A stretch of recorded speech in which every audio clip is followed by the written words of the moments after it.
So right now I'd like you to join with me in a responsive reading.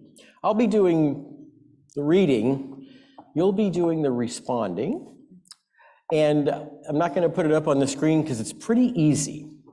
When I give you the signal, I want you all to respond with, "Hey, ain't that good news?" Got it? Okay. All right, we don't need to practice, I assume. Okay, this is a reading created by my colleague, John Corrado, and I really like it a lot. We believe there is a place at the table for each and every person on earth. We believe the giver of life has been given many names and loves the givers of all of them. We are more interested in getting heaven into people now than getting people into heaven later. We believe religious scriptures are open doors rather than sealed vaults. We believe true evangelism is more about preaching practiced than practiced preaching. We believe peace and justice are not just words we form with our lips, but realities we shape with our lives.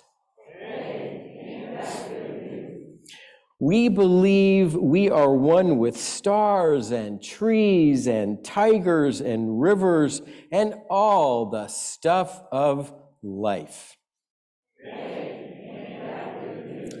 We believe our lives are all about growing hearts that love, minds that seek, and hands that serve.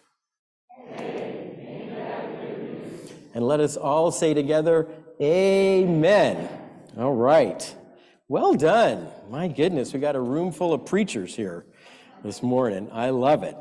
So, it's good to be with you all this morning.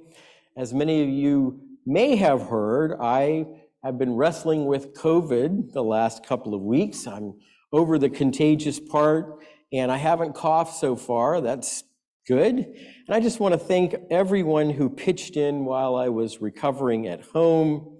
Thankfully, I only had a mild case, and I'm feeling much better now. And I also want to just say thank you for all the cards and emails and all of you who have encouraged me to take it slow and not overdo it. So you guys are just a wonderful, loving, kind bunch of people, and I so appreciate it. I'm also very happy this morning to be able to share that responsive reading with you from John Corrado. I love the way John describes the good news of our faith tradition, Unitarian Universalism. As he says so well, we are more concerned with getting heaven into people than in getting people into heaven. And we affirm that peace and justice aren't just nice sounding words that we form with our lips, but realities that we shape with our lives. That is good news. And I don't know about you, but I could certainly use some good news. Although my privilege shields me from so much of the harm and injustice that so many face, every day, the world just seems to be harsh, more intolerant, and sometimes even more hurtful. And rather than addressing that brokenness, so many of our political leaders, I feel, stoke fear and resentment as they implement policies and use rhetoric that is so clearly designed to harm, and especially harm those already living at the margins of society.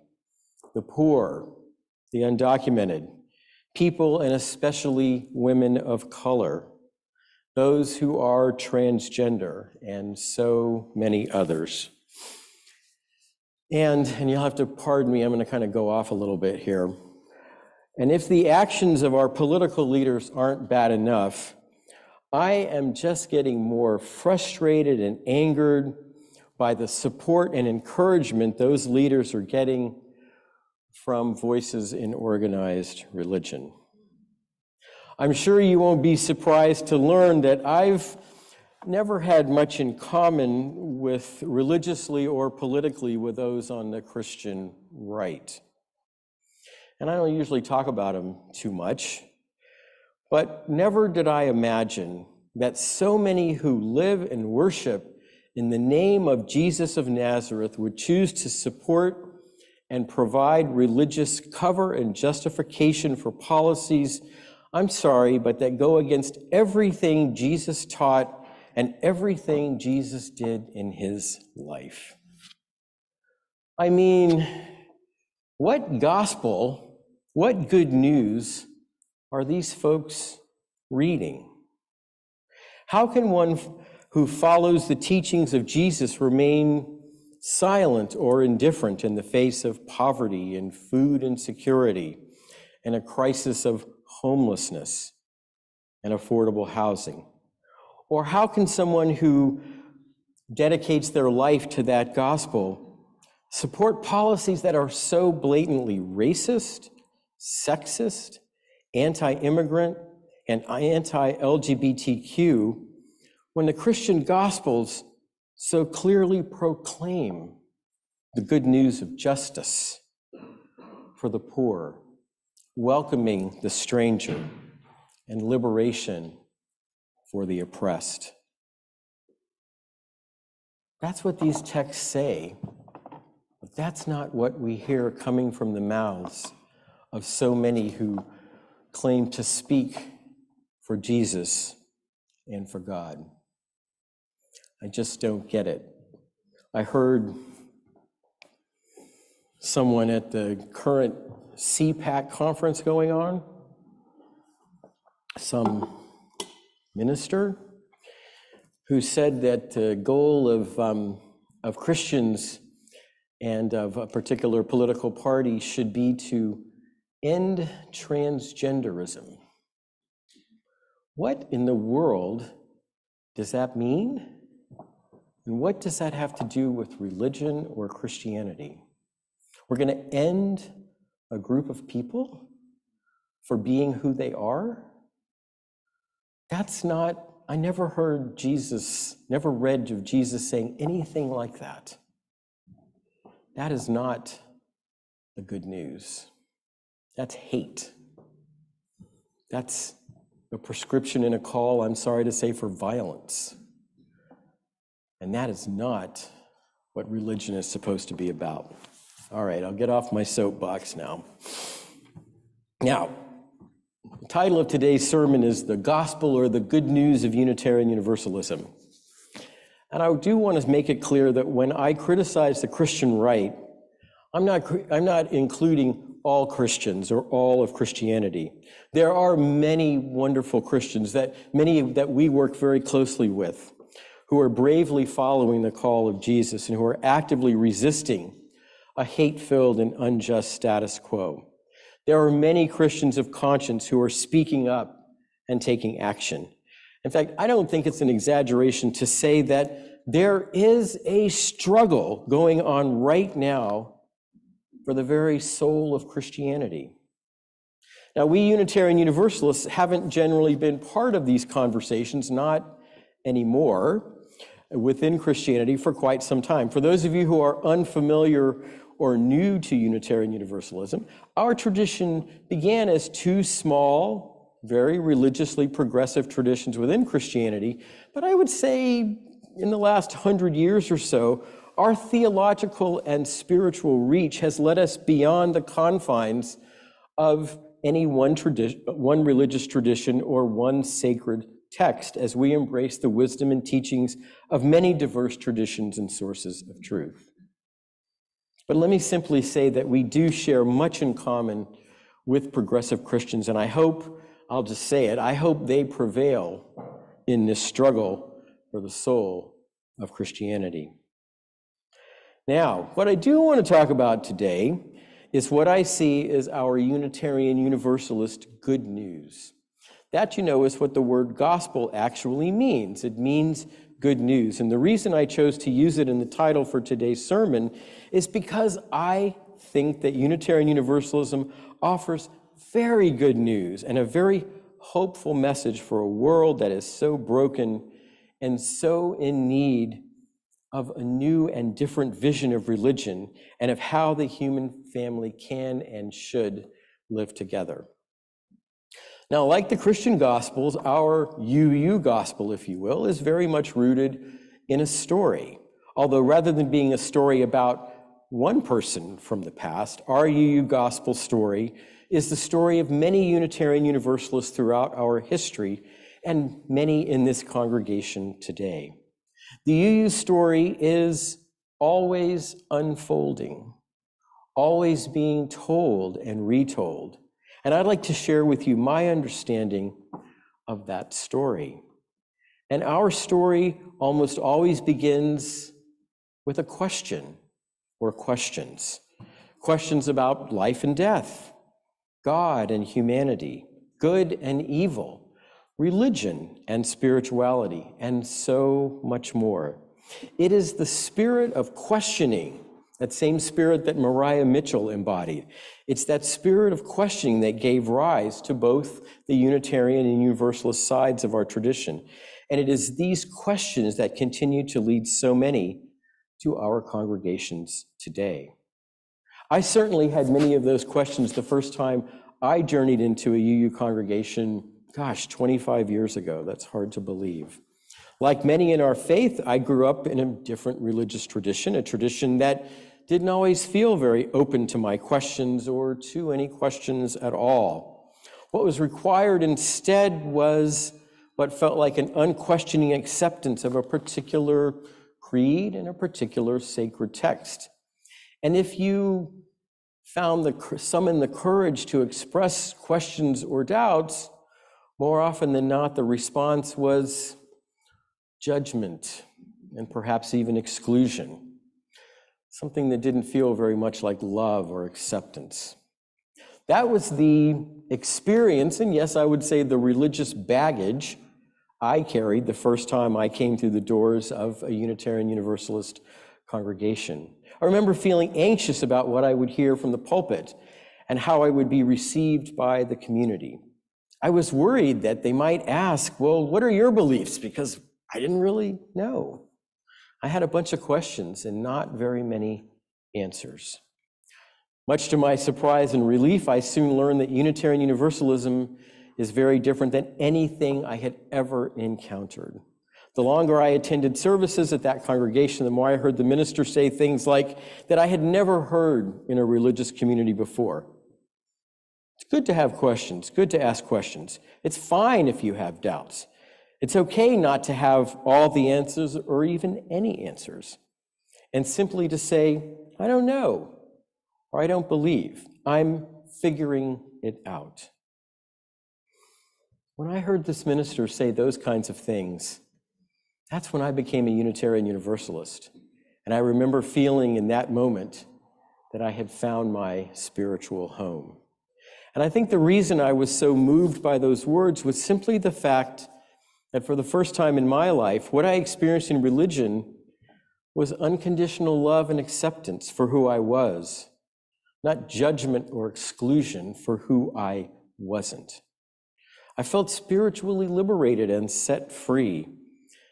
And what I came to learn about Unitarian Universalism is that that freedom is at the heart of this faith. The freedom to seek, to question, to find one's own authentic path and develop one's own spiritual convictions. As one of our most famous ministers once put it, Unitarian Universalism seeks to stir up the mind, not to stamp it with a creed or a dogma. Unitarian Universalism seeks to inspire a fervent love of truth, rather than confining the mind or the spirit or the heart to one religious tradition or one sacred text. And Unitarian Universalism seeks in everything it does to help each and every one of us touch inward springs of peace, of serenity, of compassion, inward springs that live in all of us, but that are so often lost or buried under an avalanche of fear, anxiety, judgment, and exclusion. So I became a member of that Unitarian Universalist congregation and got very involved in its ministries and programs. And I soon learned something else that is at the heart of our good news. For most of our history, the freedom Unitarian Universalists have celebrated and experienced inside our congregations has led them to affirm that freedom, compassion, justice, and peace are the birthright of all people. Every person matters. Every person has a right to be free. Every person is deserving of love and acceptance for who they are. All the judgments and barriers that divide humankind into us and them, friend and enemy, saved and unsaved, all those barriers must be overcome so that the whole human family can flourish. That flourishing is what I experience in this faith, and as a Unitarian Universalist, I am called to do what I can to build a world in which all people can flourish and all people can experience the healing and transforming power of love and justice. And it is that calling that leads Unitarian Universalists to do the work of justice and to see religion as not something to believe in, but as something you must live and something you must do. In Unitarian Universalism, religion is most certainly a verb, meaning we are more interested in deeds than creeds. We have a hard time understanding how some religions stress being saved in the next life when there is so much suffering and injustice and so much healing that needs to be done right here and now. That is a question Unitarian Universalists continually ask themselves, and the answer always leads us to act and to serve. And I just want to tell you that in the 6 or 7 months that I have been here, I cannot express how proud and inspired I am by this congregation and all that you are doing to serve and help others. This past Friday, I got to witness the monthly food pantry we operate right here on our property, on our grounds in front of Summit House. It was so wonderful and inspiring to see so many volunteers from our congregation braving a wet, chilly day to offer a wide assortment of delicious perishable and non-perishable food. And I was also impressed by the wonderful spirit of community and friendship that was in the air, both among our volunteers and among our guests. And many of you who were volunteering are sitting in this room or are on Zoom right now. And the monthly food pantry is just one part of all that this congregation is doing to help build a better world. We're supporting wonderful organizations like FAR, serving hot meals at the Haven, supporting refugee families, partnering with Impact, and providing safe space for LGBTQ plus organizations and groups, and so much more. But you know what, folks? For all we're doing, it's not enough. It's not nearly enough. The world, the community of Charlottesville, they need more from the UU Congregation of Charlottesville. And that, folks, is where all of you come in. We need your passion and your commitment, your ideas and your creativity. If you are currently leading or volunteering as part of one of our many ministries, thank you so much for all that you are doing. And if you have not found a way yet to get involved in what we are doing here at UUCville, I invite you to find something about which you are passionate. Take a class. Volunteer at the food pantry on a Friday morning. Show up at the upcoming action being led by Impact. Become a greeter on Sunday morning. Help out in the kitchen. Join the choir. Yes, God, I like it. I'd like an extra $1 for that plug. There are so many ways to serve. And if you have an idea for a program or ministry that we aren't currently offering, by all means, talk to one of our leaders. Talk to me. We need your ideas. We need your creativity. And we also need you to pledge generously to the ongoing stewardship campaign. I know we talked about this last Sunday, but I'm going to keep talking about it for the month of March because it is so important that each and every one of us give generously to support all the good work that this congregation is doing. If you have pledged already, thank you so much for your generosity. If you have not made a pledge yet, please do so. You will be contacted soon by a member of the Stewardship Pledge Drive team, and we ask that you make a very, very generous pledge. The fact that we Unitarian Universalists are striving to turn our gospel of love and freedom into deeds of justice and compassion is something for which we should be proud and something that we can and must share with the world. Now look, I've been saying a lot of nice things about us this morning. We're not perfect. We make mistakes. There have been times when we haven't listened or lived up to our own good news. But I believe with all my heart that this congregation and the Unitarian Universalist movement are on a path that will help us live into the fullness of our good news. Through our words and our deeds, may we always be the religion that breaks down the walls of fear and suspicion. May we be the religion that celebrates the truth and beauty that lives in all people and in the vastness of the human experience. And may we be the religion that demonstrates that our differences need not lead to divisiveness, and that human beings can learn together, grow together, work for peace and justice together, and come together to build a world in which all people, no matter who they are, what they believe, where they come from, or who they love, a world in which all people are treated as the beloved creatures of God and are treated with the respect, with dignity, and with the love that all people deserve. That's our good news, folks. Amen, and blessed be.